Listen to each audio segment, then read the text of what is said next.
بسم اللہ الرحمن الرحیم۔ گمنام ہیرو کے معزز ناظرین السلام علیکم۔ آئیے چلتے ہیں کہانی کی طرف۔ تمہیں معلوم ہے کہ میری بینائی ٹھیک ٹھاک ہے، لیکن اینک سے بردباری میں اضافہ ہو جاتا ہے، اس لیے سادہ شیشوں والی یہ اینک پہن لی ہے، اس نے مسکراتے ہوئے کہا۔ اس عمارت کی زیریں منزل پر غالباً کوئی گودام تھا، کیونکہ وہاں داخلے کا بڑا پھاٹک بند اور مقفل نظر آیا تھا۔ پہلی منزل پر زینے کا اختتام ایک وسیع ہال میں ہوا، جیسے لکڑی اور شیشے کے پارٹیشن لگا کر بہت سے چھوٹے بڑے کیبنوں میں تقسیم کر دیا گیا تھا۔ استقبالیہ والا حصہ مختصر لیکن صاف ستھرا تھا، جہاں ایک سفید میز کے عقب میں ایک خوبرو لڑکی بیٹھی ہوئی تھی۔ اس کے سامنے ٹیلی فون ایکسچینج پڑا ہوا تھا اور وہ فون پر کسی سے بات کر رہی تھی۔ اپنی گفتگو میں کوئی وقفہ دیے بغیر اس لڑکی نے مسکراتے ہوئے اپنے سر کو ہلکی سی جنبش دے کر ویرا کا استقبال کیا۔ اس کی سفید چمڑی کو دیکھ کر لڑکی نے مجھے بری طرح نظر انداز کر دیا تھا۔ ہم لوگوں کو گوروں سے آزادی حاصل کیے ایک طویل مدت بیت چکی تھی۔ غلامی کے دور میں پروان چڑھنے اور پیدا ہونے والے افراد اپنی عمر کے آخری حصے سے گزر رہے تھے اور نئی نسل آزادی کی فضا میں پلی بڑی تھی، لیکن مجھے یہ دیکھ کر ہمیشہ دکھ ہوتا تھا کہ صرف انگریز ہی نہیں بلکہ ہر گوری چمڑی والی مخلوق کے سامنے ہمارا اجتماعی رویہ فدویانہ ہوتا تھا، جس سے احساس کمتری کی ناگوار بو آتی۔ فرمائیے، میں آپ کی کیا خدمت کر سکتی ہوں؟ اپنی کال ختم کر کے اس لڑکی نے انگریزی میں ویرا سے سوال کیا اور مجھے بے اختیار مشرق بعید سے مشرق وسطی تک کی وہ ساری قومیں یاد آ گئیں جو انگریزی سے آشنا ہونے کے باوجود کسی بھی اجنبی کو اپنی زبان سے مخاطب کرنے میں فخر محسوس کرتی ہیں۔ مشرقیوں کو تو خیر متعصب اور تنگ نظر کہا جاتا ہے۔ یورپ کے کلب فرانس تک میں یہ عالم ہے کہ ہر فرنچ باشندہ کسی بھی اجنبی سے پہلی بار فرنچ ہی میں مخاطب کرتا ہے، اور جب تک اس کا مخاطب فرنچ سمجھنے سے اپنی معذوری کا اظہار نہ کرے وہ کسی دوسری زبان کا سہارا لینا پسند نہیں کرتا۔ لیکن پاکستانی قوم اپنے سابقہ آقاؤں کی زبان بولنے میں اس حد تک فخر محسوس کرتی ہے کہ علمیت اور ترقی پسندی کے اظہار کے لیے انگریزی بولنا ناگزیر بن کر رہ گیا ہے۔ ہمیں قاسم صاحب سے ملنا ہے، میں نے اس لڑکی کو اپنے وجود کا احساس دلانے کے لیے خشک لہجے میں کہا۔ آپ ان کے ساتھ آئے ہیں؟ اس نے چبھتی ہوئی نظروں سے میرا جائزہ لیتے ہوئے پوچھا۔ میں ان کے ساتھ نہیں آیا، یہ میرے ساتھ آئی ہیں۔ میرا نام دلاور خان ہے اور میرا تعلق کسٹم انٹیلیجنس سے ہے۔ میرے لیے اس مرحلے پر اس لڑکی کو مرعوب کرنا ضروری معلوم ہوتا تھا۔ وہ اضطراری طور پر اپنی کرسی سے اتر آئی۔ اس نے بورڈ پر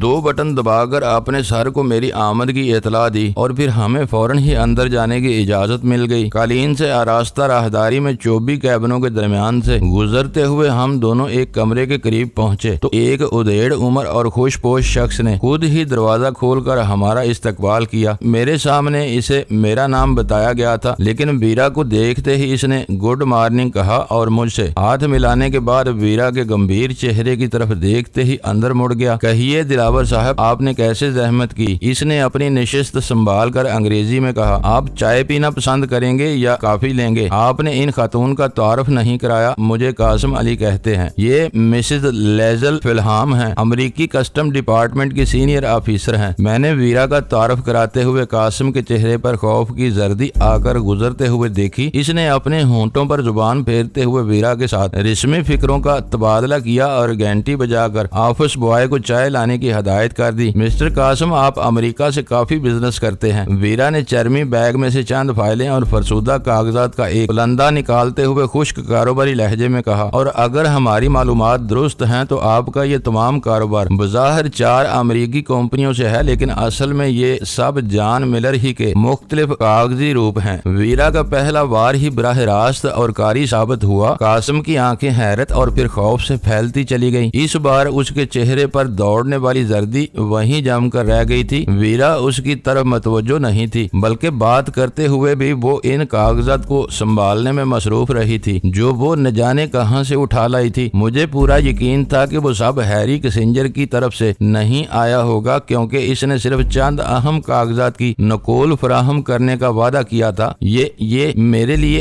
ایک نئی اطلاع ہے، اس نے ہکلاتے ہوئے کہا۔ یقیناً ایسا نہیں ہے، ویرا نے اینک کے شفاف شیشوں کے عقب سے اسے گھورتے ہوئے سرد لہجے میں کہا۔ جان ملر کے ساتھ تمہاری ذاتی خط و کتابت میں ایسا مواد موجود ہے جس کی بنا پر تمہیں اسی حقیقت سے بے خبر نہیں سمجھا جا سکتا کہا اگر یہ بات درست بھی ہو تو اس میں میرا کیا قصور ہے؟ اس بار قاسم نے بے بسی سے میری طرف دیکھتے ہوئے کہا میرا خیال ہے کہ یہاں بھی اگر ایک آدمی چاہے تو 10 کمپنیاں کھول سکتا ہے، اس میں کوئی جرم نہیں ہے، اور اگر جان ملر کوئی خلاف قانون حرکت کر بھی رہا تھا تو اس کا اور امریکی حکام کا معاملہ ہے، اس سے میرا کیا تعلق ہے؟ تمہارا تعلق نہ ہوتا تو مسز لیزلی فلہام کو تحقیقات کے لیے یہاں نہ آنا پڑتا۔ میں نے اسے گھورتے ہوئے کہا تمہارے بارے میں ہم نے بھی خاصی چھان بین کی ہے، مسز لیزلی فلہام کے فارغ ہونے کے بعد ہم اپنے کھاتے کھولیں گے۔ میں نے انگریزی زبان کا استعمال جاری رکھا تاکہ ویرا کی اردو دانی کا راز نہ کھل سکے۔ جان ملر سب سے پہلے انکم ٹیکس چوری کرنے کے الزام میں گرفت میں آیا تھا۔ ویرا نے پوری طرح قاسم کی طرف متوجہ ہوتے ہوئے کہنا شروع کیا ریکارڈ کی جانچ پڑتال سے ثابت ہوا کہ تم اس کے سب سے بڑے گاہک ہو اور وہ تمہیں بہت سی ممنوعہ اور غیر ممنوعہ دانتیں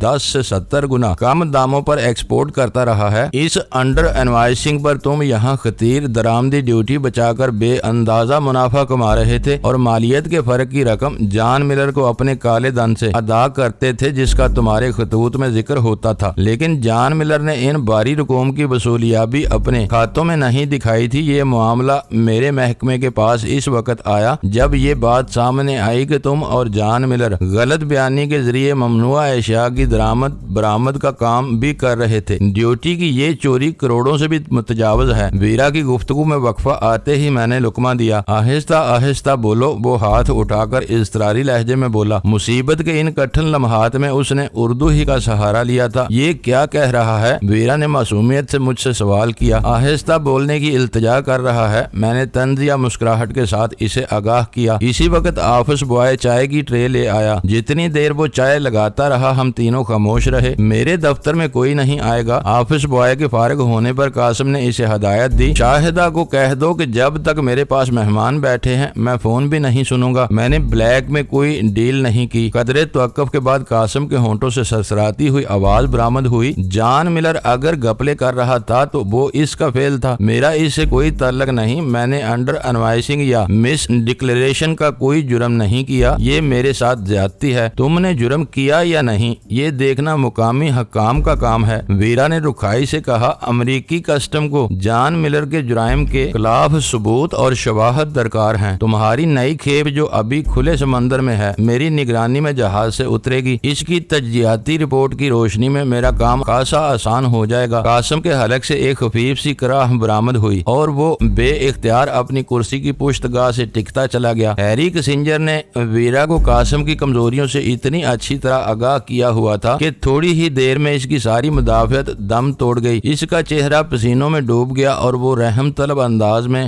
گڑ گڑانے پر اتر آیا۔ میں تباہ ہو جاؤں گا۔ وہ دونوں ہاتھوں سے اپنا سر تھام کر اردو میں مجھ سے مخاطب ہوا۔ میں تم دونوں کو منہ مانگی رقم دینے کے لیے تیار ہوں، یہاں لے لو، سوئٹزرلینڈ میں لے لو، جہاں اور جس کرنسی میں چاہو۔ میں رقم کا بندوبست کر دوں گا لیکن مجھے اس چکر سے بچا لو ورنہ یہ جان ملر مجھے لے ڈوبے گا۔ ممنوعہ اشیاء اور دانتیں تم کس لیے منگواتے ہو؟ میں نے اس خیال سے سوال کیا کہ کہیں وہ دفاعی اور ایٹمی مقاصد کے لیے درپردہ حکومت کی مدد نہ کر رہا ہو اور اسی وجہ سے ہیری کسنجر نے اسے تاک کر نشانہ بنایا ہو تاکہ اس طرح ایک تیر سے دو شکار کھیل سکے جس میں جیت اسی کی ہونی تھی۔ وہ سب کھلی مارکیٹ کے آئٹم ہیں، جب اور جتنا مال چاہو منگوا لو اور منہ مانگے داموں پر نقد بیچ دو، اس نے متاسفانہ لہجے میں کہا۔ لیکن مجھے یہ معلوم نہیں تھا کہ اس بزنس میں یہ دن بھی دیکھنا پڑے گا۔ تم لوگ کس زبان میں اور کیا باتیں کر رہے ہو؟ ویرا نے خشک لہجے میں مجھے ٹوکا۔ یہ اردو میں سودے بازی کی پیشکش کر رہا تھا۔ میں نے ویرا کو بتایا۔ میرے انکشاف پر ویرا کا ابتدائی رد عمل دیکھتے ہی قاسم کا چہرہ یک لخت دھواں ہو گیا۔ یہ کس کا سودا کرنا چاہ رہا ہے، میرا، تمہارا یا اپنا؟ ویرا نے آنکھیں نکال کر درست لہجے میں سوال کیا۔ اور تم ایک ذمہ دار افسر ہوتے ہوئے بھی یہ حد تک امیز پیشکش سن رہے تھے؟ یہاں یہ سب چلتا رہتا ہے، میں نے نرمی سے کہا۔ پیسے کے غیر سرکاری لین دین کو کوئی اپنی حد تک نہیں سمجھتا۔ ہر علاقے کے رسم و رواج الگ الگ ہوتے ہیں۔ تم برا سمجھتی ہو تو فرض کر لو کہ تم نے میری بات سنی ہی نہیں تھی۔ اس معاملے سے اپنا نام نکالنے کے لیے تم زیادہ سے زیادہ کتنی رشوت دے سکتے ہو؟ ویرا نے پوچھا۔ کئی لاکھ۔ قاسم نے ویرا کے تاثرات کا جائزہ لیتے ہوئے ڈرتے ڈرتے کہا 5 6 8 بلکہ 10 لاکھ روپے تک بھی دے سکتا ہوں۔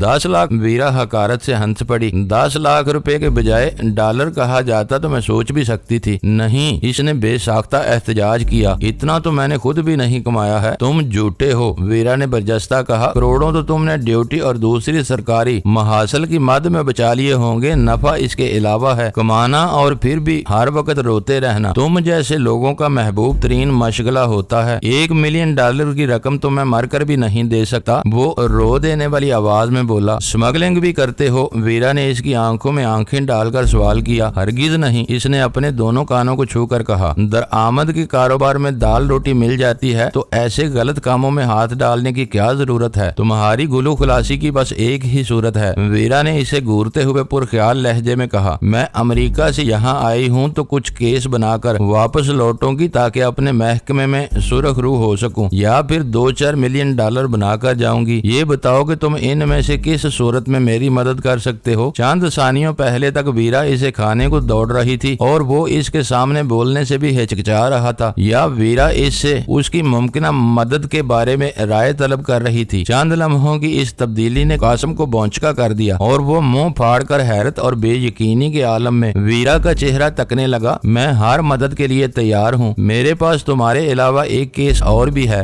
ویرا نے اطمینان کے ساتھ کہنا شروع کیا۔ وہ تجارت کے ساتھ ہی اسمگلنگ بھی کرتا ہے، چند روز میں اس کی ایک بڑی کھیپ باہر سے آنے والی ہے جو وہ میرے حوالے کرنے پر آمادہ ہے، لیکن شرط یہ ہے کہ لانچ سے مال کو بحفاظت اتارنا، گوداموں میں لے جانا اور پھر ٹھکانے لگانا میرے ذمہ ہوگا۔ مجھے پورا یقین ہے کہ میں یہ بندوبست کر لوں تو ایک ہی محلے میں کئی $ملین کما لوں گی۔ مال کیا ہے؟ قاسم نے اشتیاق اور تجسس کے ساتھ سوال کیا۔ اپنے سر سے مصیبت ٹلنے کی موہوم سی امید نہیں، اس کی پوری ذات پر بہت خوشگوار اثرات مرتب کیے تھے۔ مال سے تمہیں کیا لینا؟ وہ میرا اور اگلی پارٹی کا معاملہ ہے، ویرا نے ترش روئی سے کہا۔ میں بس ہیروین سے بہت ڈرتا ہوں، وہ سہمی ہوئی سرگوشیانہ آواز میں بولا۔ تم بالکل ڈفر ہو۔ اس وقت تک ویرا قاسم پر بری طرح حاوی ہو چکی تھی۔ ہیروین لانچوں میں بھر کر لائی جاتی ہے، نہ گوداموں میں ذخیرہ کی جاتی ہے۔ یہ جنس تو بریف کیس اور تجوری کی حدود میں رہ کر ہی واری کے نیارے کر دیتی ہے۔ ویسے تم ہیروین سے کیوں ڈرتے ہو؟ یہ تو تمہاری مقامی پیداوار ہے۔ قاسم پہلی بار بے ڈنگے پن سے ہنسا اور بولا۔ مجھے جان ملر نے بتایا تھا کہ پاکستان میں مقامی حکام کی لا علمی میں امریکی صدر کی شی نامی ایک با اختیار ایجنسی ہیروین کے انسداد کے لیے کام کر رہی ہے، جو پاکستان کے آزاد قبائلی علاقوں میں پیدا ہونے والی ہیروین کو پاکستان ہی میں کھپانے کے مشن پر کام کر رہی ہے۔ جو شخص بھی ہیروین کی درآمد یا برآمد میں دلچسپی لیتا ہے، اسے شی والے نہایت بے رحمی کے ساتھ ذبح کر ڈالتے ہیں۔ ہیروین کے بارے میں تمہاری معلومات قابل رحم حد تک ناکافی ہے، ویرا نے کہا۔ اول تو ہیروین پیدا نہیں ہوتی بلکہ افیون سے کیمیاوی طریقے سے کشید کی جاتی ہے۔ دوم یہ کہ اس کی درآمد ہوتی ہے نہ برآمد، بلکہ اسمگلنگ ہوتی ہے، جس سے مجھے کوئی دلچسپی نہیں ہے۔ قاسم کی زبان سے بالکل صحیح سیاق و سباق میں شی کا ذکر سن کر میں ششدر رہ گیا تھا۔ ہمارے ملک میں جو تنظیم ایک پراسرار راز بنی ہوئی تھی، اپنی جنم بھومی میں وہ اتنی معروف تھی کہ جان ملر جیسا ایک بے ایمان تاجر بھی اس کے بارے میں بنیادی حقائق سے پوری طرح آگاہ تھا۔ اگر اس کھیپ میں ہیروین نہیں ہے تو پھر میں تمہیں اپنے پورے تعاون کا یقین دلاتا ہوں۔ مال کی چوری چھپے نقل و حرکت میں میرے آدمی بہت ماہر ہیں۔ پوری لانچ میرے کسی گودام میں سما جائے گی اور پھر تم جہاں چاہو گی مال وہیں پہنچا دیا جائے گا، کسی کو کانوں کان بھی اس معاملے کی خبر نہیں ہو سکے گی۔ اس طرح تم اپنی کھال اور پوری رقم بچانے میں کامیاب ہو سکتے ہو۔ ویرا پہلی بار مسکرائی۔ 10 لاکھ روپے کی رقم پھر بھی تمہاری ہوگی، قاسم نے پرخلوص لہجے میں کہا۔ لانچ والے مال کی ہینڈلنگ کے اخراجات اور 10 لاکھ کی رقم کو میرا حقیر نذرانہ سمجھ لینا۔ چلو وہ 10 لاکھ دلاور خان کے کام آ جائیں گے، ویرا نے معنی خیز لہجے میں کہا۔ تم ہیروین سے تو اس قدر ڈر رہے ہو، اگر اس لانچ میں ہتھیاروں اور گولہ بارود سے بھری ہوئی پیٹیاں آئیں تو کیا کرو گے؟ میں نے اس کی نیت اور عزائم کا اندازہ لگانے کے لیے سوال کیا۔ گولہ بارود، بم اور راکٹ سے میں نہیں ڈرتا، ویرا سے مصالحت کی راہ پا کر اس کا حوصلہ بحال ہو گیا تھا۔ تم چاہو تو میں ایٹم بم بھی چھپانے اور ٹھکانے لگانے کا بندوبست کر سکتا ہوں، لیکن ہیروین سے ہزاروں میل دور بھاگتا ہوں۔ اول تو اس کام میں کھلی کھلی بدنامی ہے، ہیروین کے چکر میں پکڑے جانے والے کو ہر شخص نفرت کی نگاہوں سے دیکھتا ہے، پھر شی والے ہیں۔ نہ دانستگی میں ان کے مقاصد سے کوئی ٹکراؤ ہو گیا تو سمجھ لو کہ گردن ہی کاٹ ڈالی جائے گی۔ تو کیا ہتھیاروں وغیرہ کی اسمگلنگ کرنے والے کو لوگ ملک اور سماج دشمن نہیں سمجھتے؟ ہتھیار وغیرہ چوروں، ڈاکوؤں اور قاتلوں کے لیے بھی اسمگل ہوتے ہیں اور ملک کی سرحدوں مقدموں کی نگہبانی کرنے والوں کے لیے بھی لائے جا سکتے ہیں۔ ایسے معاملات کو آسانی کے ساتھ اپنے مفاد میں توڑا مروڑا جا سکتا ہے، اس سے آدمی کی عزت پر حرف نہیں آتا۔ اب یہی دیکھ لو کہ ہالینڈ کی عدالت سے ڈاکٹر عبد القدیر خان کی گرفتاری کے وارنٹ جاری ہوئے، ان پر مقدمہ بھی چلایا گیا، لیکن پاکستان میں ان کی عزت و احترام میں ذرا بھی فرق نہیں آیا، کیونکہ انہوں نے جو کچھ کیا وہ ملکی اور قومی مفاد میں تھا۔ اگر میں اپنے مالی اور سماجی وسائل کو حرکت میں لا کر لوگوں کو یہ باور کرا سکوں کہ میں ملک کی سلامتی اور بہتری کے لیے ہتھیار سمگل کرا رہا ہوں تو یہ قوم مجھے سر آنکھوں پر بٹھائے گی۔ دوسری طرف تم شیعہ کے بارے میں اس طرح بات کر رہے ہو جیسے وہ CIA کی طرح کوئی مشہور امریکی ادارہ ہو، جبکہ میں نے یہ نام ہی پہلی بار سنا ہے۔ تم اس سے اس قدر خوفزدہ کیوں ہو؟ تم ایک ذمہ دار سرکاری افسر ہو، اس لیے زیر زمین دنیا کے ان رازوں سے بے خبر ہو، ورنہ جو لوگ بھی امریکہ کی زیر زمین دنیا سے روابط رکھتے ہیں اچھی طرح جانتے ہیں کہ شیعہ کیسی ہزار پا بلا ہے۔ ان لوگوں کی باخبری کا یہ عالم ہے کہ ارادوں تک کو پڑھ لیتے ہیں۔ 2 برس پہلے میرا ایک دوست صرف اس لیے مار ڈالا گیا کہ وہ پاکستان سے امریکہ کے لیے ہیروئن اسمگل کرنے کے امکانات پر کام کر رہا تھا۔ شیعہ والے جانتے ہیں کہ دنیا کے کسی بھی خطے میں تیار کی جانے والی ہیروئن کی پہلی پسندیدہ منڈی امریکہ ہوتی ہے، جہاں اس کے سب سے زیادہ دام ملتے ہیں۔ وہاں داؤ نہ لگ سکے تو یہ ہیروئن کہیں اور کھپائی جاتی ہے، جبکہ شیعہ والے صدر امریکہ کے حکم پر ہیروئن کے انسداد کے لیے کوشاں ہیں۔ اس نے ایک بار پھر ویرا سے مال کی نوعیت کے بارے میں پوچھا، لیکن ویرا نے اسے یہ کہہ کر ٹال دیا کہ وہ جو کچھ بھی ہو مگر اس میں ہیروئن نہیں ہوگی، جس سے وہ خوفزدہ تھا۔ وہ مصر تھا کہ ہم دونوں دوپہر کا کھانا اسی کے ساتھ کھائیں، لیکن اس کے ساتھ اتنی راہ و رسم بڑھانا ہمارے پروگرام میں نہیں تھا، اس لیے ہم نے اسی کسی اور موقع کے لیے ٹال دیا۔ قاسم برادرز ایک شراکتی کمپنی تھی، اس کا چھوٹا بھائی ہاشم امریکہ ہی میں رہتا تھا، جبکہ کمپنی کے مقامی معاملات قاسم بلا شرکت غیرے چلاتا تھا۔ ہم جا رہے ہیں، فی الحال تو تمہارا معاملہ التوا میں رکھا جائے گا۔ ویرا نے چلنے سے پہلے تادیبی لہجے میں اسے آگاہ کیا، مناسب وقت پر میں لانچ کے بارے میں تم سے رجوع کروں گی۔ اس دوران میں اگر تم نے سفارش یا دباؤ کا کوئی حربہ آزمانے کی کوشش کی تو یہ یاد رکھنا کہ تم مکمل تباہی سے نہیں بچ سکو گے اور نہ ہی تم جان ملر سے کوئی رابطہ کرو گے۔ تم نے سب کچھ میری سہولت کے مطابق مان لیا ہے، تم یقین رکھو کہ میں بالکل خاموش رہوں گا۔ مجھے اندازہ ہو چکا ہے کہ میرے خلاف تمہارے پاس کتنا خطرناک مواد ہے، اس نے سعادت مندانہ لہجے میں کہا۔ اس دوران میں تم ملک ہی میں رہو گے؟ میں نے ایک اور امکان کی طرف توجہ دلاتے ہوئے کہا، ہمارے ہاتھ بہت لمبے ہیں، تم جہاں بھی جاؤ گے ہماری گرفت سے نہیں نکل سکو گے۔ میں کوئی ننگ نہنگ آدمی نہیں ہوں جس کی کوئی شناخت اور حیثیت نہیں ہوتی۔ اس نے میری بات کاٹ کر احتجاجی لہجے میں کہا، یہاں میرے کروڑوں کے اثاثے اور جائیدادیں ہیں، بال بچے اور رشتہ دار ہیں، میں یہاں سے بھاگنے کے بارے میں سوچ ہی نہیں سکتا۔ ایسے کام بے نام اور بے حیثیت لوگ کرتے ہیں جو زندگی بھر گمنام ہی رہتے ہیں۔ تم چاہو تو نکل جاؤ، میں اس سے کچھ ذاتی گفتگو کر کے جاؤں گا۔ میں نے باہر موجود کسی نگراں کے خدشے کے پیش نظر ویرا کو اشارہ دیا، لیکن وہ بھی اول درجے کی کائیاں تھی۔ ہم دونوں کی الگ الگ روانگی کو قاسم کے کسی شبے سے بالا تر رکھنے کے لیے اس نے معنی خیز مسکراہٹ کے ساتھ فوراً ہی ایک اعتراض کر دیا، تمہاری رقم کا معاملہ طے ہو چکا ہے، اس میں اضافہ تو نہیں کرانا چاہتے۔ دیکھو یہ تمہاری نیت پر شبہ کر رہی ہے، گورے ہم تمام رانگدار لوگوں کو پیدائشی بے ایمان سمجھتے ہیں۔ قاسم نے موقع پاتے ہی میری ہمدردی جیتنے کے لیے اردو میں کہا، تم فکر نہ کرو، میں ان سے اپنا حساب کرنا خوب جانتا ہوں۔ میں نے بھی اردو ہی میں کہا، میری موجودگی میں تم دونوں انگریزی میں بات کرو تو زیادہ بہتر ہوگا۔ ویرا نے خشک لہجے میں کہا، میں بتا رہا تھا کہ اب رقم میں کوئی اضافہ کرنا میرے لیے ممکن نہیں ہوگا۔ قاسم ہی نے ویرا کے اعتراض کا جواب دیا تھا، میری ایسی کوئی نیت نہیں ہے، میں اپنے حصے کی کچھ رقم پیشگی لینا چاہتا ہوں۔ میں نے سنجیدگی کے ساتھ کہا، لانچ تو 2-4 روز میں جب آئے گی سو آئے گی، نقد رقم کا معاملہ پکا ہو جانا چاہیے۔ مسز لیزلی فلہام کو اعتراض نہ ہو تو میں 1-1.5 لاکھ روپے کا بندوبست کر سکتا ہوں، نقد رقم دلاور ہی کی ہے اور تمہیں اسی کو ادا کرنی ہے۔ ویرا نے کہا، میرا تمام تر مفاد لانچ کے مال سے وابستہ ہوگا، مجھے لانچ کی آمد سے کم از کم 2 دن پہلے اطلاع ملنی چاہیے۔ قاسم چونک کر بولا، تاکہ میں کارگو ہینڈلنگ کا بندوبست کرا سکوں، مجھے ساحل کے محفوظ علاقے کی نشاندہی بھی کرنی ہوگی۔ یہ اچھا ہوا کہ تم نے بتا دیا، ویسے مجھے مشورہ دیا گیا ہے کہ اسمگلنگ کا مال اتارنے کے لیے آج کل سومیانی کا علاقہ بہت محفوظ ہے، وہاں سے سڑک کے راستے مال لانے میں بس ایک چوکی سے معاملہ طے کرنا ہوتا ہے۔ ویرا بولی، میں دیکھ لوں گا۔ قاسم نے اپنی اپنے سر کو تفہیمی انداز میں جنبش دیتے ہوئے کہا اور ویرا اپنے کاغذات سمیٹ کر چرمی بیگ میں رکھنے لگی۔ اسی وقت ایک فائل پر میری نظر پڑی اور میں یہ دیکھ کر دل ہی دل میں ہنس دیا کہ وہ گرینڈ ہوٹل کی روزمرہ خریداریوں کی ایک پرانی فائل تھی جو ویرا نے غالباً اپنے ہوٹل کے کسی کباڑ خانے سے اڑائی ہوگی۔ قاسم نے ویرا کو بہت اتفاق کے ساتھ رخصت کیا۔ اس نے ویرا کو اپنی گاڑی میں بھیجنے کی پیشکش بھی کی، لیکن ویرا نے اپنی مصلحتوں کی بنا پر وہ پیشکش قبول کرنے سے انکار کر دیا۔ میں بھی زیادہ دیر تک انتظار نہیں کر سکوں گا۔ قاسم ویرا کو الوداع کہہ کر واپس آیا تو میں نے اپنی بات شروع کر دی۔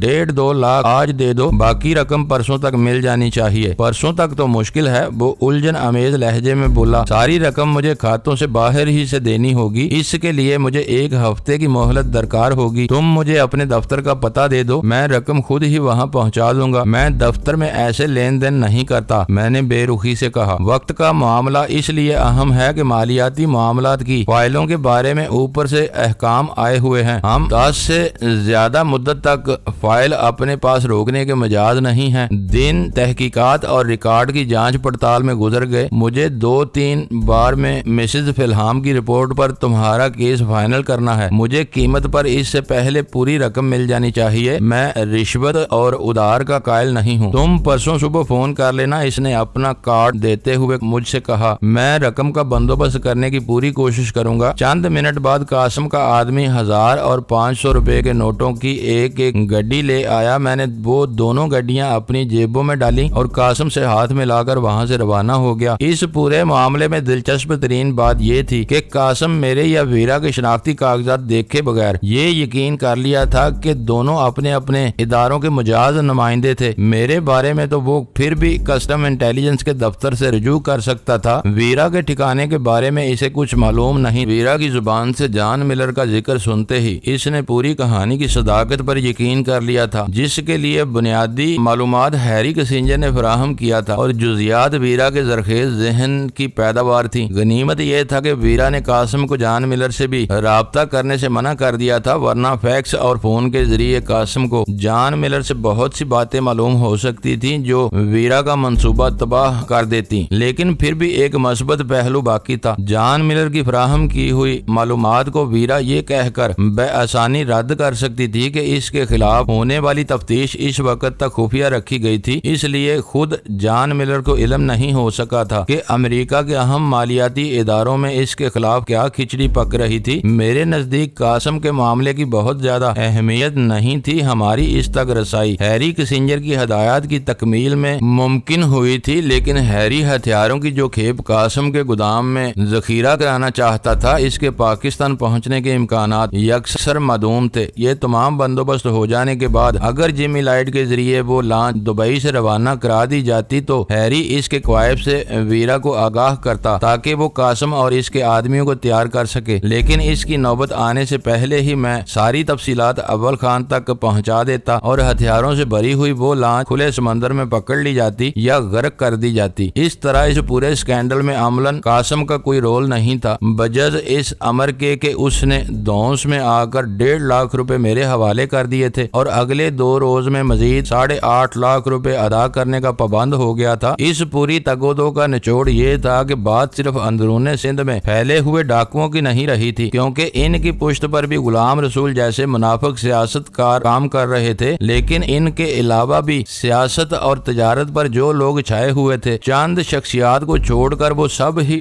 ڈاکو اور لٹیرے بنے ہوئے تھے۔ ہر ایک پیسے کی دوڑ میں لگا ہوا تھا اور مختصر ترین مدت میں بڑے بڑے دولت کے انبار بٹور لینا چاہتا تھا۔ ان لوگوں نے اس لوٹ مار میں ایسی ہولناک آپا داپی مچا دی ہوئی تھی جیسے لوٹ کا یہ میلہ چند دنوں بعد ختم ہونے والا ہو، اور جس کسی نے اپنا حصہ جپٹ لینے میں سستی دکھائی تو وہ زندگی بھر محرومیوں کی آگ ہی میں جلتا رہے گا۔ اس خوفناک اور غیر صحت مند مسابقت نے پورے معاشرے کے تارپور کو بکھیر کر رکھ دیا تھا اور یوں محسوس ہونے لگا تھا جیسے گہرے جنگل میں درندے راج کر رہے ہوں اور چھوٹے جانور کونے کھونچوں میں دب کے اپنی باری کے منتظر ہوں کہ کب کوئی درندہ ان کو تاک کر ان کے نرخوں کو چیر پھاڑ دیتا ہے۔ ایسے ماحول میں سلامتی سے گزرتا ہوا ہر لمحہ غنیمت معلوم ہونے لگتا ہے، یوں اپنے حقوق و فرائض کو بھول جاتے ہیں، اور جب بھی کسی کو قزاق یا قزاق اجل دبوچ لیتا ہے تو مظلوم فریاد کرنے کی بجائے اسے مقدر کا لکھا ہوگا سمجھ کر یوں ہی تسلیم کر لیتے ہیں۔ یہ سب حالات اکیلے ملا سرکار کے پیدا کیے ہوئے نہیں تھے۔ قاسم کو تجارتی گپلوں کی راہ کسی غیر ملکی ایجنٹ نے نہیں دکھائی تھی، مقامی طور پر اندر ہی اندر گند گل رہا تھا اور اس سے وہ کھاد وجود میں آ رہی تھی جو ہر قسم کے سماجی اور معاشی اور معاشرتی جرائم کے لیے زرخیز ثابت ہوتی۔ میں انہی خیالات میں ڈوبا ہوا جہانگیر کے گھر کی طرف جا رہا تھا کہ اچانک ایک ویران سڑک پر مجھے چونکنا پڑا، کیونکہ ایک موٹر سائیکل کے انجن کا شور یکساں طور پر میرے کانوں میں کئی منٹ سے گونج رہا تھا۔ میں نے نشست پر اپنی پوزیشن قدرے بدل کر بائیں طرف کے عقب نما آئینے میں دیکھا کہ ایک موٹر سائیکل میری کار کے پیچھے لگی ہوئی تھی۔ اس موٹر سائیکل پر 2 منحنی سے 9 عمر لڑکے سوار تھے۔ مجھے اپنی طرف متوجہ پاتے ہی